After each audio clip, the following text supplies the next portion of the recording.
បាទសួស្តីបងប្អូនទាំងគ្នាបាទយើងនេះមកធ្វើ promotion ទៅនឹងបាទ Kawasaki Versys បាទกระดาษពន្ធរបស់ជប៉ុនបាទ017ម៉ាស៊ីន250បាទទឹកថ្នាំស្អាតម៉ាស៊ីនស្អាតប្រភេទប្រាំង ABS បាទយើងលេងបច្ចេកអីវ៉ាន់ឈើហើយស្រាប់បងប្អូនណាបាទហើយយើងមកធ្វើ promotion បាទយើងដាក់កញ្ចក់ដាក់អីរួចអស់ហើយបាទគ្រឿងលេងមានគ្រប់អស់ហើយបាទនៅធុងចំហៀងទេបាទពីមុនតេតូននឹងម៉ូតូនេះពីមុនខ្ញុំលក់អត់មានធុងទេបាទយើងលក់តម្លៃ3380បាទឥឡូវយើង discount នៅសល់តែ3300គត់ទេបាទយើងចុះ$80ប៉ុន្តែយើង free ធុង inox ចំណុះ45លីត្រមួយបងប្អូនណាបងប្អូនអាចមើលប្រភេទតែម៉ាស X បាទតម្លៃ$95បាទយើងថែមបាទថែមទៀតបងប្អូនណាបាទអញ្ចឹងតម្លៃតែ3300ទេយើងមានធុងស្រាប់បងប្អូនណាបាទយើងបញ្ចុះតម្លៃហើយយើងថែមធុងទៀតអញ្ចឹងបងប្អូននៅស្រឡាញ់បងប្អូនអាចចេញមកមើលបានបាទ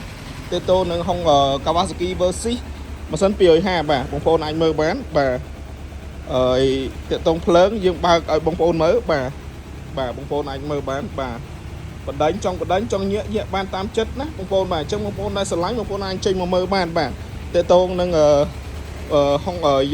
Kawasaki Versys បាទម៉ាស៊ីន250របស់ជប៉ុនឆ្នាំផលិត017បាទម៉ូតូស្អាតផែនស្អាតបាទកាឡាកង់ដូចថ្មីប្រភេទប្រាំង ABS អញ្ចឹងបងប្អូនដែលស្រឡាញ់បងប្អូនអាចត្រួតមកមើលបានបាទយើងមានតែមួយគ្រឿងទេបាទអញ្ចឹងអរគុណច្រើនបងប្អូនបាទបងប្អូនចង់មកលក់ក៏បានចង់វាយដូរលុយសុទ្ធអូខេបងប្អូនអាចចេញមកមើលបានបាទអរគុណច្រើន